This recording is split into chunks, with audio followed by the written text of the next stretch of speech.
절대 뒤로 물러가지 말자라는 제목으로 오늘 여러분 앞에 하나님의 말씀을 대언하도록 하겠습니다. 히브리 10장 38절의 말씀이 구약 성경 어디에서 가지고 온 인용된 말씀이냐면 하박국 2장 4절의 말씀을 가지고 와서 인용을 한 것인데요, 우리가 말씀을 한번 확인해 보겠습니다. 하박국 2장 4절 말씀, 그러나 의인은 그 믿음으로 말미암아 살리라. 분명히 구약 성경 하박국 2장 4절에 있는 말씀을 신약 히브리 10장 38절에 와서 히브리 저자가 인용하여서 다시 한번 언급해 놓은 말씀이라는 사실을 여러분들이 금방 확인을 했습니다. 그런데 이 말씀의 이해를 하기 위해서는 히브리 10장 38절 말씀뿐만 아니라 39절까지 말씀을 여러분들이 분명히 확인을 해야 됩니다. 그래서 39절까지 말씀을 더 연장해서 제가 다시 한번 여러분 앞에 읽어 드릴게요. 오직 나의 의인은 믿음으로 말미암아 살리라. 또한 뒤로 물러가면 내 마음이 저를 기뻐하지 아니하리라 하셨느니라. 우리는 뒤로 물러가 침륜에 빠질 자가 아니요 오직 영혼을 구원함에 이르는 믿음을 가진 자니라.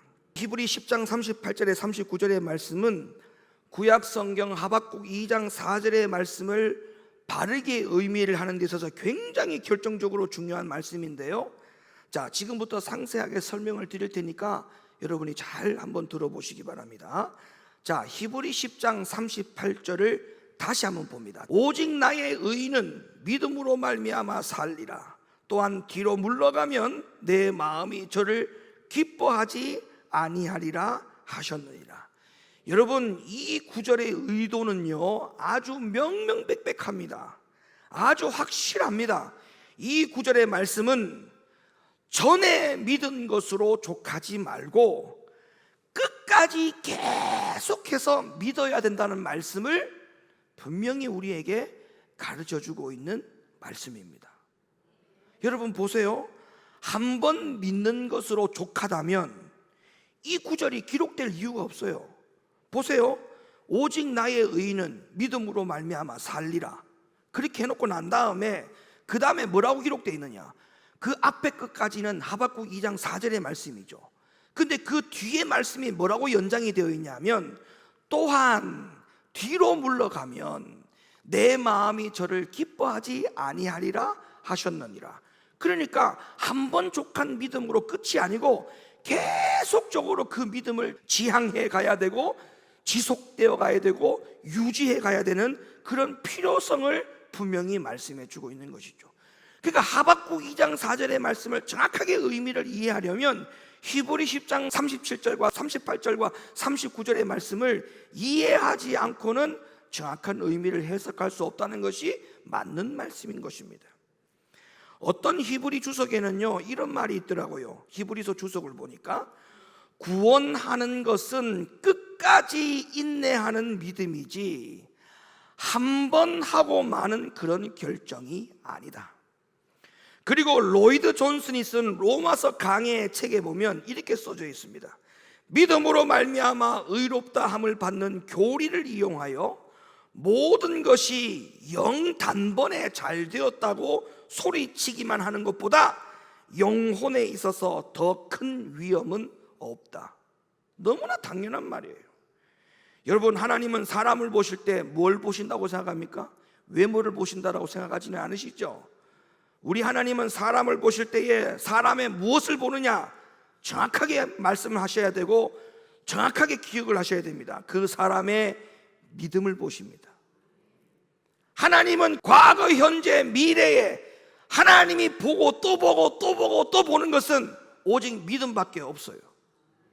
하나님은 어제나 오늘이나 영원히 나에게 관심사는 오직 믿음이라는 사실, 그거를 분명히 기억하신다면 우리는 어제의 믿음, 오늘의 믿음, 내일의 믿음 너무나 중요하죠. 왜? 하나님의 관심사가 믿음이기 때문에 그렇습니다. 그래서 하나님은 사람을 보실 때 믿음을 보실 뿐만 아니라 하나님은 사람에게 있어서 또한 무엇을 의로 여기시느냐, 하나님은 사람에게 있어서 의로 여기시는 것 역시나 사람의 믿음을 가지고 의로 여기시는 겁니다. 그러니까 오늘 내가 믿음이 있으면 하나님 앞에 의로운 사람이 되는 것이고, 오늘 내가 믿음이 없으면 하나님 앞에서는 절대 의로운 사람이 될 수가 없어요. 그 사람이 무엇을 했든 무엇을 가지고 있든 아무런 상관없이 지금 나에게 믿음이 없다면 하나님 앞에 그 사람은 의로운 사람이 될 수 없습니다. 창세기 15장 6절에 보세요. 창세기 15장 6절, 아브라함이 여호와를 믿으니 여호와께서 이를 그의 의로 여기시고. 바울은 로마서에서 이 구절을 바로 인용을 했습니다. 로마서 4장 3절, 성경이 무엇을 말하느뇨? 아브라함이 하나님을 믿음에 이것이 저희에게 의로 여기신 바 되었느니라. 그러면서 바울은 같은 장에서 믿음을 의로 여긴다는 말을 3번 더 강조합니다. 로마서 4장 5절, 이를 아닐지라도 경건치 아니한 자를 의롭다 하시는 이를 믿는 자에게 그의 믿음을 의로 여기시나니. 첫 번째죠. 두 번째, 히브리 4장 9절, 그런즉 이 행복이 할례자에게뇨 혹 무할례자에게도뇨, 대저 우리가 말하기를 아브라함에게는 그 믿음을 의로 여기셨다 하노라. 두 번째죠. 세 번째, 로마서 4장 21절, 약속하신 그것을 또한 능히 이루실 줄을 확신하였으니 그러므로 이것을 저희에게 의로 여기셨느니라. 그러니까 맞는 것입니다, 여러분. 맞는 거예요. 하나님은 사람에게 믿음을 가지고 의로 여기신다는 것이 맞는 거예요. 하나님은 사람을 볼 때에 믿음을 본다는 말이 맞는 말이에요. 그러니까 거두절미하고 내가 지금 현재 뭘 하든지 아무 상관없이, 내가 과거에 어떤 믿음을 가지고 하나님 앞에 자랑을 했는지 아무 상관없이, 내가 지금 내 믿음이 어떠냐, 지금 내 믿음이 어떤 믿음으로 하나님 앞에 서 있는 사람이냐, 그게 더 중요하다는 것. 이게 사실입니다. 이게 맞는 겁니다. 그러니까 히브리 10장 38절, 뒤로 물러가면 안 된다는 거예요. 뒤로. 왜? 현재의 믿음을 가지고 하나님 앞에 의로 여기심을 받는 것이기 때문에 뒤로 물러가는 것은 믿음이 없는 것이 되기 때문에, 그 믿음으로 내가 현재 서 있다면 하나님 앞에 의로 여김을 받지 못하기 때문에 그 사람은 구원받을 수가 없어요. 그래서 믿는 자를 의롭다 하시는 것은 현재 그 사람의 믿음이 어떠하냐, 그걸 가지고 하나님이 의롭다 여기시는 것이에요. 우리는 그 기준을 성경에서는 칭의라고 여러분들이 알고 있는 것이 바로 그겁니다. 그런데 여러분, 이 칭의에 대해서 하나만 알고 둘을 모르면 허사예요. 제가 질문 하나 해볼게요. 그렇다면 믿음에서 물러가면, 즉 믿음이 없어지면 그러면 어떻게 되는 겁니까? 그 칭의가 어떻게 되는 거예요? 여전히 칭의가 계속 유효한 겁니까? 계속 그 칭의가 유효합니까? 아닙니다. 무효입니다. 무효. 내가 어제 칭의가 되었다 할지라도 오늘 믿음이 없으면 그 칭의는 끝난 거예요. 무효예요. 어제의 칭의가 오늘 믿음이 없다면 오늘은 그 사람이 칭의가 무효입니다. 어제의 칭의로 오늘 유효하고 오늘 칭의로 영원히 유효하다, 그거는 성경에 없는 말이에요. 결코 없는 말이에요. 그렇다면 같은 맥락에서 의로운 믿음이 빠졌다면 그래도 칭의가 계속 유효하다고 주장하는 것은 그거는 자기 생각이지 성경의 원리하고는 절대 맞지 않다는 사실을 여러분들이 명심하시면 좋겠습니다.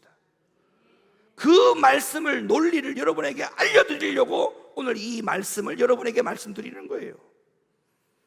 자, 제가 지금 드린 이 부분에 대하여 히브리 기자는 믿음의 중요성에 대해서 말씀을 하기 위해서 히브리 10장 38절과 39절을 기록해 놓았는데 다시 한번 읽어 드릴게요. 오직 나의 의인은 믿음으로 말미암아 살리라. 또한 뒤로 물러가면 내 마음이 저를 기뻐하지 아니하리라 하셨느니라. 우리는 뒤로 물러가 침륜에 빠질 자가 아니요 오직 영혼을 구원함에 이르는 믿음을 가진 자니라. 그러니까 영혼 구원에 이르는 믿음을 갖기 위해서는 뒤로 물러가서 침륜에 빠지면 된다 안 된다? 안 된다. 그러니까 믿음은, 한 번 믿음은 영원히 유효한 믿음이 될 수 없다는 것이 지금 이 히브리 10장 38절과 39절의 말씀이 명명백백하게 우리에게 증거해 주고 있다는 거지요. 그리고 이 히브리 기자의 말씀은 구약 성경 어디에서 가지고 와서 인용했다고요? 하박국의 말씀을 가지고 와서 인용했다는 거예요. 그래서 예수를 믿어도 배교하면 지옥 가요. 그게 성경에 있어요. 누가복음 8장 12절 길가에 있다는 것은 말씀을 들은 자니 이에 마귀가 와서 그들로 믿어 구원을 얻지 못하게 하려고 말씀을 그 마음에서 빼앗는 것이요 바위 위에 있다는 것은 말씀을 들을 때에 기쁨으로 받으나 뿌리가 없어. 분명히 말씀을 받았어요. 받고 난 다음에 보세요. 뿌리가 없어. 잠깐 믿다가, 분명히 믿었어요. 믿다가 시험을 받을 때에 배반한 자요. 그러니까 한 번 믿음이 계속적으로 지속하고 유효하다는 겁니까? 절대 아니라는 거예요. 우리가 처음 믿은 순간 과거 절대 중요하지 않습니다.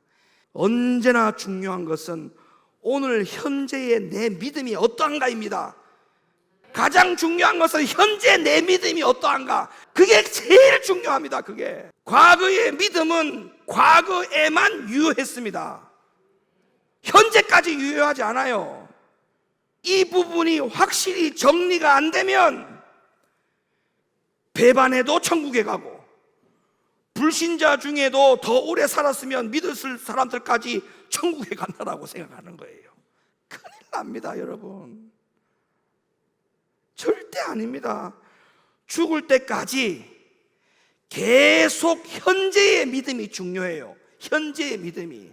그러니까 제가 여러분에게 말씀드리잖아요. 지금 이 믿음 가지고 여러분들이 다 되었다라고 생각하면 큰 오산이다. 지금 현재의 믿음 가지고는 천국 갈 것 같죠? 왜? 아무 문제 없잖아요. 지금 믿음 가지고는 예배 드리죠, 헌금 드리죠, 11조 하죠, 교회 와서 충성 봉사하죠, 목사님 말씀에 순종하죠. 지금 믿음으로는 아무 문제 없다니까요. 그런데 이 지금 믿음이 언제까지, 주님 오시는 그날까지 그 믿음이 유지가 될 수 있느냐, 그게 관건이란 말입니다. 근데 거기에 대해서 호언장담한다고요? 무슨 말 합니까? 본인이 하나님입니까? 본인이 신입니까? 우리가 어떻게 그 믿음을 장담합니까? 그래서 베드로가 늘 깨어 있으라고 한 거예요. 그리고 바울이 날마다 나는 죽노라. 왜 그들이 그런 고백을 했을까요? 현재의 믿음이 계속적으로 유지되고 계속적으로 그 유지된 믿음을 가지고 하나님 나라 가는 것이 결코 쉽지 않았다는 것을 그들의 경험 속에 하나님의 말씀의 진리를 성경에 담아서 오늘날까지 우리에게 그 교훈을 가르쳐주고 있지 않는 것입니까? 이 말씀들을 제발 가볍게 여기지 말고 농담으로 여기지 않기를 바랍니다. 그 경고의 말씀을 가볍게 여기고 그 경고의 말씀을 농담으로 받는 것 자체는 다 귀가 열렸지만 귀가 듣지 못하는 귀머거리다. 죽을 때까지 현재의 계속적인 믿음이 중요하다. 성경에서는 이 부분에 대한 증거를 보여주는 수많은 구절들이 많이 있습니다만은 시간상 12가지만 말씀드릴게요. 사도행전 14장 22절 제자들의 마음을 굳게 하여 이 믿음에 거하라 권하고 또 우리가 하나님 나라에 들어가려면 많은 환난을 겪어야 할 것이라 하고 다시 말하면 이게 무슨 말이냐면요, 믿음을 하나님 앞에 계속적으로 유지해 가기 위해서는 많은 환난을 겪어야 된다. 이 말이 무슨 말이냐면 우리 보고 찐땅 고생을 많이 시키기 위한 하나님의 의도가 아니고, 이 말씀의 본래의 의미는 많은 환난 속에 우리의 믿음이 계속적으로 유지해 갈 수 있지 않겠습니까? 주님이 이 말씀을 통해서 우리에게 요구하고 있는 것은 너희의 믿음을 계속 시험해 보겠다는 거예요. 마치 이스라엘 백성들이 40년 광야 동안에 애굽에 나와서 가나안까지 가는데 장정이 걸어서 계속적으로 쉬지 않고 걸어서 가면 10일이면 갈 수 있는 그 거리를 40년 동안 뺑글뺑글 돌았습니다. 그 원인이 뭘까요? 이유가 뭘까요? 성경은 분명히 나옵니다. 이는 너를 낮추시며 네 마음이 어떠한지, 네 마음이 하나님 말씀 앞에 순종하는지 불순종하는지 알기 위함이라고 성경이 딱 되어 있지 않습니까? 명명백백하게. 그러니까 주님은 우리를 정말 사랑하기 때문에 믿음을 계속적으로 유지해 가기 위해서 우리를 연단시키는 거죠. 고린도전서 8장 11절, 그러면 네 지식으로 그 약한 자가 멸망하나니, 그가 바로 믿음을 말합니다. 믿음이 약한 자가 멸망하나니 그는 그리스도께서 위하여 죽으신 형제라. 골로새 1장 23절, 만일 너희가 믿음에 거하고 더 위에 굳게 서서 너희 들은 바 복음의 소망에서 흔들리지 아니하면 그리하리라. 데살로니가 전서 3장 5절, 이러므로 나도 참다 못하여 너희 믿음을 알기 위하여 보내었노니 이는 혹 시험하는 자가 너희를 시험하여 우리 수고를 헛되게 할까 함일로니. 디모데전서 1장 9절, 믿음과 착한 양심을 가지라. 어떤 이들이 이 양심을 버렸고 그 믿음에 관하여는 파선하였느니라. 디모데전서 2장 15절, 그러나 여자들이 만일 정절로서 믿음과 사랑과 거룩함에 거하면 그 해산함을 구원을 얻으리라. 디모데전서 4장 1절, 그러나 성령이 밝게 말씀하기를 후일에 어떤 사람들이 믿음에서 떠나 미혹해 하는 영과 귀신의 가르침을 쫓으리라 하셨으니. 디모데전서 5장 8절, 누구든지 자기 친족 특히 자기 가족을 돌아보지 아니하면 믿음을 배반한 자요 불신자보다 더 악한 자니라. 디모데전서 5장 12절, 처음 믿음을 저버렸으므로 심판을 받느니라. 디모데전서 6장 21절, 이것을 쫓는 사람들이 있어 믿음에서 벗어났느니라. 은혜가 너희와 함께 있을지어다. 디모데후서 2장 18절, 진리에 관하여는 저희가 그릇되었도다. 부활이 이미 지나갔다므로 어떤 사람들의 믿음을 무너뜨리느니라. 계시록 2장 13절, 내 충성된 증인 안디바가 너희 가운데 곧 사단에 거하는 곳에서 죽임을 당할 때에도 나를 믿는 믿음을 저버리지 아니하였도다. 계시록 14장 12절, 성도들의 인내가 여기 있나니 저희는 하나님의 계명과 예수 믿음을 지키는 자니라. 지금 좋은 믿음 소용없어요. 어제 믿음 소용없다고요. 오늘 내 믿음이 어떠냐. 제가 오늘 여러분에게 지금 소개해드린 말씀 잘 보세요. 믿음은 배반을 하거나 믿음이 헛되게 되거나 믿음이 파선하거나 믿음이 떠나거나 믿음에서 벗어나거나 믿음이 무너지거나 믿음을 떠나거나 믿음을 저버리거나 믿음을 지킬 수도 못할 수도 있다고 분명히 기록하고 있지 않습니까? 믿음을 지킬 수 없다라고 합니다, 분명히. 그런데 한 번 믿음이 영원히 유효하다고요? 성경에 없어요, 그런 말은. 한 번 칭의가 영원히 유효하다고요? 그런 말은 성경에 없어요. 한 번 구원이 영원한 구원이라고 믿고 신앙생활 할 수 있는 것인지는 모르겠지만, 그러나 그 말은 성경에 없는 것입니다. 그 생각 자체가 미혹입니다, 미혹. 그러니까 오늘 믿음이 중요한 거예요, 결론은. 그러니까 칭의는 구원의 완성이 아니고요, 구원의 시작입니다, 시작. 그러면 칭의가 뭡니까? 거룩히 되었다는 것이죠. 그러면 거룩히 되었기 때문에 하나님 앞에 갈 수 있는 것이니까 이거는 완성이 아니고 이제 시작에 불과한 겁니다. 그런데 시작에 불과한 것을 마치 완성이 된 것처럼 이렇게 교회 안에서 복음을 희석시켜가지고 자기 마음대로 복음을 가르치니까 교회 안에 칭의가 다 완성된 것처럼 교인들이, 성도들이 교만하지 않습니까? 자기 믿음에 대해서. 칭의를 받았다고 하여 구원이 무조건 확보되었다는 게 아니에요. 구약 성경 칭의의 대표적인 성경 구절이 어딘지 아십니까? 구약 성경의 칭의의 대표적인 성경 구절이 바로 창세기 15장 6절과 하박국 2장 4절입니다. 그런데 이 창세기 15장 6절과 하박국 2장 4절에 구약 성경에 나오는 칭의의 대표적인 성경 구절의 뜻이 무엇인지를 정확하게 알아보십시오. 그런 생각의 발상이 나올 수가 있는가? 절대 나올 수가 없어요.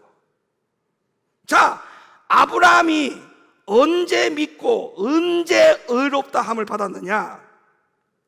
창세기 12장에서 하나님을 믿고 의롭다 함을 받았어요. 창세기 12장에서.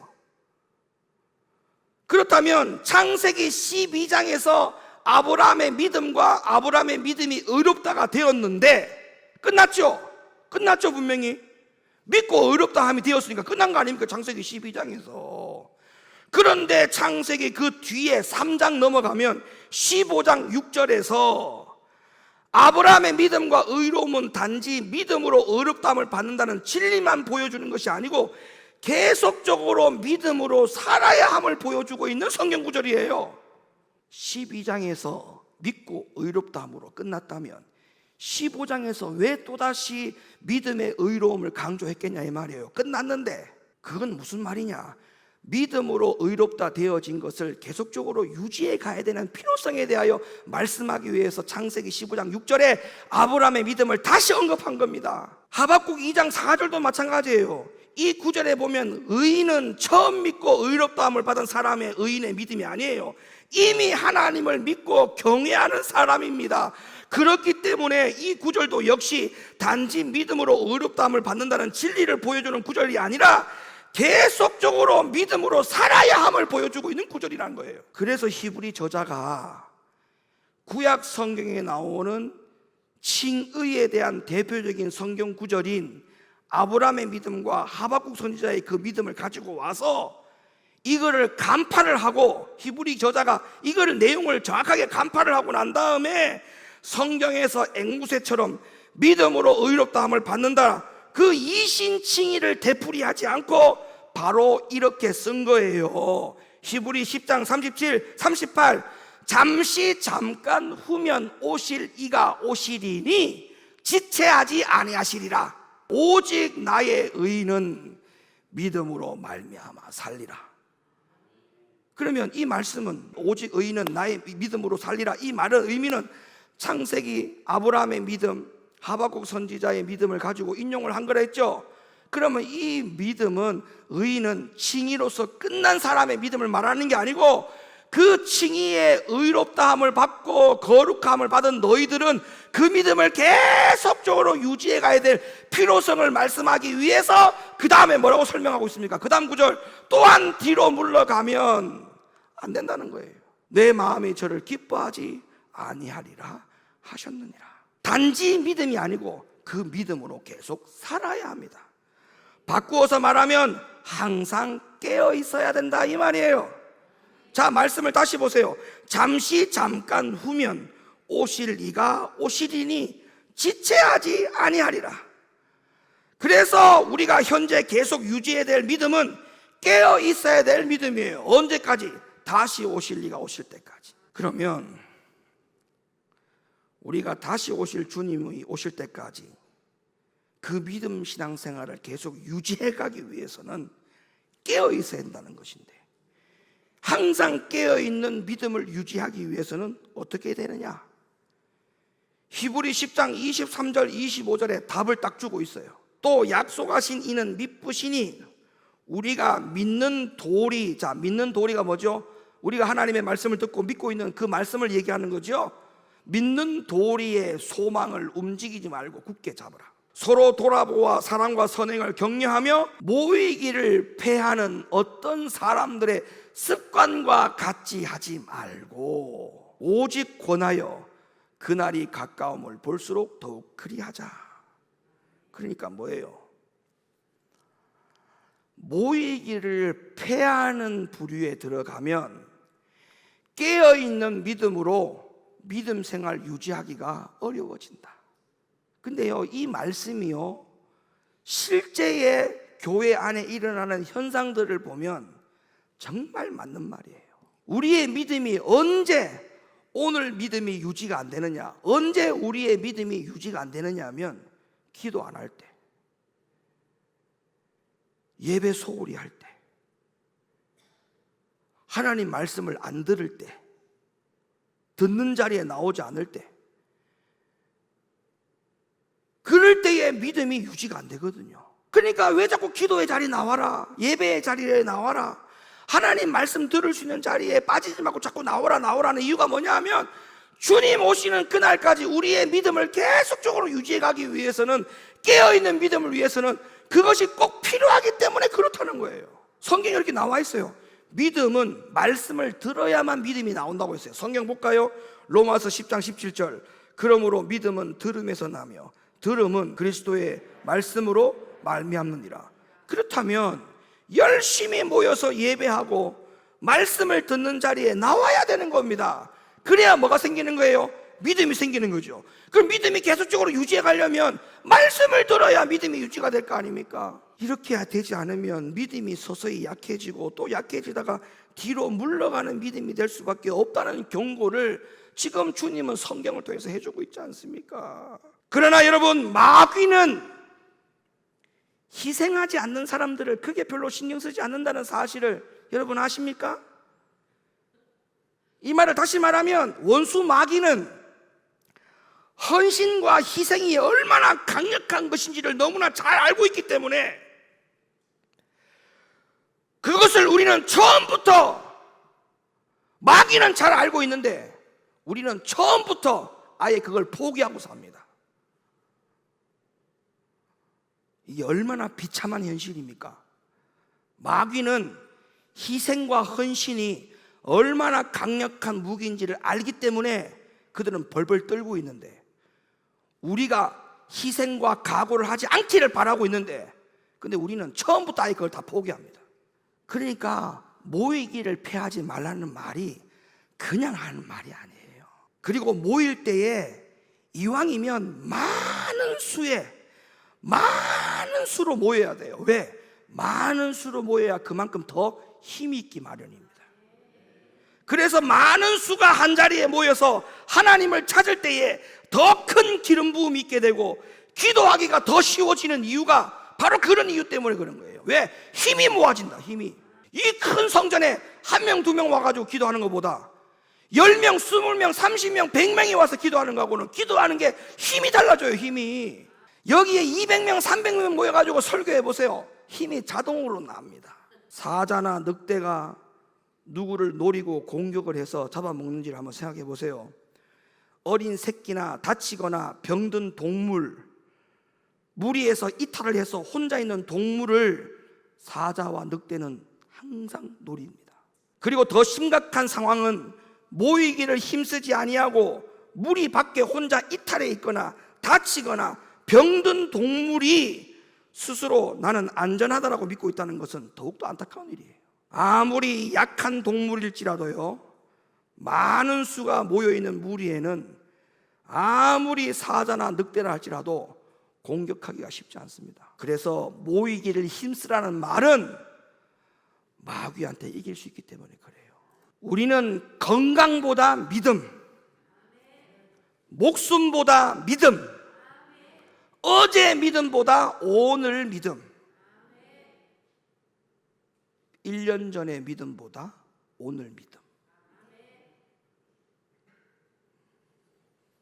그 오늘의 믿음을 지키기 위해서 모이는 일을 열심히 내어야 합니다. 열심히 모여서 예배하고 열심히 모여서 기도하고 열심히 모여서 함께 있는 것이 절대 뒤로 물러가지 않는 믿음을 계속 지켜나가는 그런 성도들이 되어야 됩니다. 그래서 절대 뒤로 물러가는 믿음이 되면 안 된다. 이 복음의 진리를 확실히 믿고 여러분의 현재의 믿음, 오늘의 믿음을 주님 오시는 그날까지 지켜나가시기를 예수님의 이름으로 간절히 축원을 드립니다. 기도합니다.